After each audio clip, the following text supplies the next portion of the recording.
Hello friends, बहुत बहुत स्वागत है एक बार आप सभी का हमारे YouTube channel study with smartness में। तो दोस्तों, आज का जो वीडियो है हमारा है वो एनटीपीसी के जो भी कैंडिडेट्स हैं जो अपना एग्जाम देने जा रहे हैं, क्योंकि जैसा हम सभी को पता है कि हमारे जो एनटीपीसी की डेट्स है वो 26 दिसंबर से स्टार्ट हो रही हैं और वो 13 जनवरी तक, जी हाँ 13 जनवरी तक आपका जो फर्स्ट फेज के एग्जाम है एनटीपीसी के वो कंडक्ट होने जा रहे हैं। तो दोस्तों, जैसा कि आप सबको पता है बहुत ही कम टाइम है इस बीच में तैयारी को पूरी तरह से कंप्लीट करने के लिए। वैसे देखा जाए तो एनटीपीसी की जो तैयारी कर रहे हैं बच्चे वो 2 साल से लगे हुए हैं, तो उनकी तैयारी तब तक बहुत ही मजबूत हो जानी चाहिए थी। स्टिल बीच में काफी सारी चीजें इंटरप्ट हुई हैं, कोरोना पेंडेमिक्स जो भी हुए हैं, लेकिन इन सारी चीजों को अलग करते हुए अब हमें एक स्ट्रैटेजी ऐसी बनानी है कि इन 15 दिनों में हमें एनटीपीसी को क्रैक करना ही है।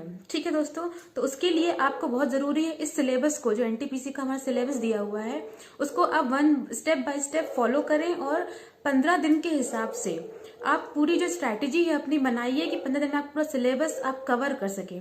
देखिए, ये तो पॉसिबल नहीं है कि आप हर एक चीज को बहुत डीपली पढ़ें और उसको अच्छे से कवर कर सकें। ठीक है, तो बेसिक सी चीजें ये है दोस्तों कि लास्ट मोमेंट पर जब एग्जाम होने के होते हैं तो हमें उस टाइम पर जो हमने ऑलरेडी चीजें पढ़ी हुई हैं काफी टाइम से, इतने दिनों से, तो उन्हें अब हमें मजबूत करना होता है। ठीक है, तो देखिए, अगर आप चाहे तो इससे टाइम टेबल सेट कर सकते हैं अपना। सबसे पहले तो आप ये जान लीजिए कि एनटीपीसी के सिलेबस में है क्या, कितनी चीजें यहाँ पे कितने नंबर में आने वाली हैं। ठीक है, देखिए सबसे पहले इसमें आपका टॉपिक आता है कि मैथ्स।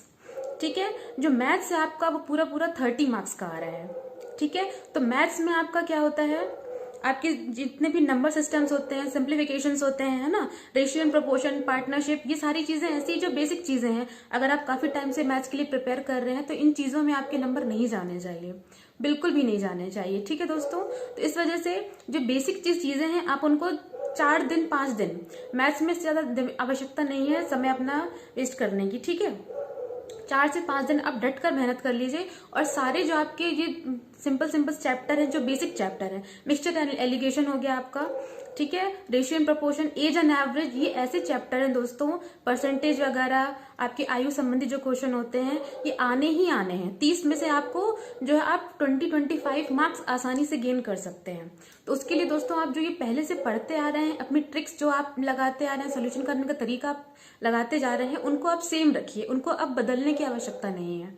ठीक है, और उनपे आप अपनी पकड़ को बनाए रखिए। सेम चीज आपकी रीजनिंग में होती है दोस्तों, ब्लड रिलेशन हो गया आपका, सीरीज हो गई, नंबर सीरीज, अल्फाबेट सीरीज हो गई, है ना, और इसके अलावा सिलोजिज्म, कोडिंग इनकोडिंग चीजें हैं। ये चीजें देखिए रीजनिंग वाली क्या होती है, या तो आपका आंसर एक बार में आ जाता है या तो फिर आप उसमें घंटों तक मेहनत करते रहते हैं, काफी टाइम, 4 से 5 मिनट तक उसमें वेस्ट कर देते हैं, और जब आंसर नहीं आता हम नेक्स्ट क्वेश्चन में जंप कर लेते हैं। इसलिए जो रीजनिंग के क्वेश्चन दोस्तों वो एक बार आपको पढ़ते ही क्लिक हो जाने चाहिए कि आप इसको 1 मिनट के अंदर या फिर 30 सेकेंड के अंदर उसे कंप्लीट कर सकते हैं या नहीं।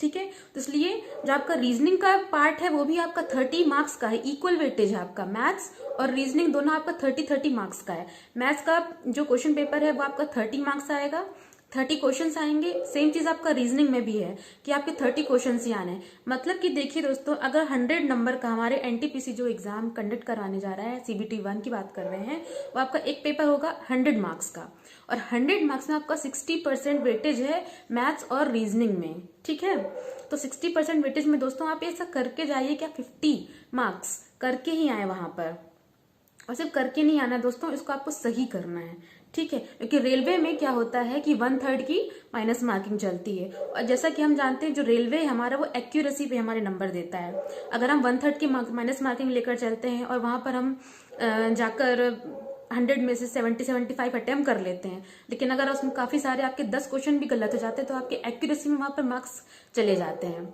ठीक है, तो आप माइनस मार्किंग को कम करने की कोशिश कीजिए। इसके अलावा हमारा जो तीसरा पार्ट आता है जनरल अवेयरनेस का। ठीक है, जनरल अवेयरनेस है दोस्तों, तो अवेयरनेस में देखिए दोस्तों, आपको ये लूसेंट वगैरह सारी चीजें उठा के जो है पूरा डीपली रटने की आवश्यकता नहीं है। ठीक है, तो आपको क्या करना है, जनरल अवेयरनेस में आपके करंट के जो टॉपिक हैं, जैसे कि स्पोर्ट्स वगैरह हो, जो इस साल हुए हैं आपके 2020 और 2019, इन दोनों सालों के आपको करंट अफेयर्स एकदम कंठस्थ हो जाने चाहिए। इसमें आपके ओलंपिक्स वगैरह जो भी आपके टेनिस टूर्नामेंट्स होते हैं, ऑस्ट्रेलियन ओपन, विंबलडन वगैरह, वो चीजें आप बहुत अच्छे से याद कर लीजिए, सिंगल्स में भी डबल्स में भी। सिंगल्स याद कर लेंगे ज्यादा अच्छा है, डबल्स भी कर लेंगे तो बहुत अच्छी बात है, लेकिन सिंगल्स को तो आप जो सिंगल्स टेनिस टूर्नामेंट्स होते हैं उनको तो आप रट लीजिए, वहां से क्वेश्चन बनने ही बनने हैं। इसके अलावा देखिए ओलंपिक्स वगैरह हुए हैं, जितने भी आपके स्टेट्स टेनिस टूर्नामेंट्स के अलावा जो आपके स्पोर्ट्स हुए हैं उनको आप जरूर नजर मार के जाइए। इसके अलावा दूसरा आपका टॉपिक आता है जो साइंस का। तो देखिए साइंस में क्या होता है दोस्तों, आपको एक जनरल वे में तैयारी करनी है साइंस के लिए भी, बहुत डीप नहीं जाना है। तो बहुत सारे वीडियोस हमने ऑलरेडी बना चुके हैं साइंस के, आप उनको एक बार जरूर नजर मार के जाइए, वहां से आपको क्वेश्चन 3-4 बनेंगे मिलेंगे आपको एग्जाम में। ठीक है, उसके बाद एक नया टॉपिक आता है कि वर्तमान में कौन क्या है, मतलब कि भारत में भी और उसके अलावा इंटरनेशनल भी हमें देखना है कि इंटरनेशनल जैसे कि यूएनओ वगैरह हो गए, आपका WHO और वर्ल्ड बैंक वगैरह हैं। तो WHO तो जैसा कि हमें पता है कि कोरोना पेंडेमिक की वजह से काफी हाईलाइट हुआ है आपका, तो WHO से रिलेटेड हर एक पॉइंट को आपको कवर करके जाना है दोस्तों, यहाँ से क्वेश्चन बनना ही बनना है, ठीक है ना। इसके अलावा देखिए हिस्ट्री की अगर हम बात करते हैं तो हिस्ट्री मेरे ख्याल से आपको मॉडर्न हिस्ट्री में ज्यादा फोकस करना चाहिए बजाय आपका मिडीवियल और एंशंट में। एंशंट और मिडीवियल तो आप अगर अभी तक एक बार पढ़ चुके हैं तो वो मोर देन इनफ है। इसके अलावा आप मॉडर्न जो हिस्ट्री है उसको बहुत अच्छे से पढ़ के जाइए, ठीक है, वहां से क्वेश्चन बनने के चांसेस ज्यादा होते हैं। इसके अलावा आप अगर ज्योग्राफी में आते हैं तो नदी, पर्वत, पहाड़, ये सारी चीजें एक बार बस रीड करते जाइए, वो आपको एग्जाम में कहीं ना कहीं क्लिक होता ही है, ठीक है। तो इस तरह से दोस्तों बहुत सारे ऐसे करंट के जो टॉपिक हैं उनको करंट को आप कवर करके जाइए, आपको काफी अच्छे नंबर गेन मिलेंगे। तो और देखिए दोस्तों यहाँ ध्यान रखिएगा, जो आपका 100 मार्क्स का पेपर है, ठीक है, और 100 क्वेश्चन है, तो इस 100 क्वेश्चन को आपको अटेम्प्ट करने के लिए 90 मिनट्स दिए जाएंगे। तो आपको वहां पे टाइम मैनेजमेंट का भी बहुत ध्यान रखना है। 90 मिनट्स में आपको 100 क्वेश्चन, देखिए 100 के 100 क्वेश्चन अटेम्प्ट करने की बिल्कुल भी कोशिश मत करिएगा, इतनी एक्यूरेसी 100% कहीं नहीं होती है।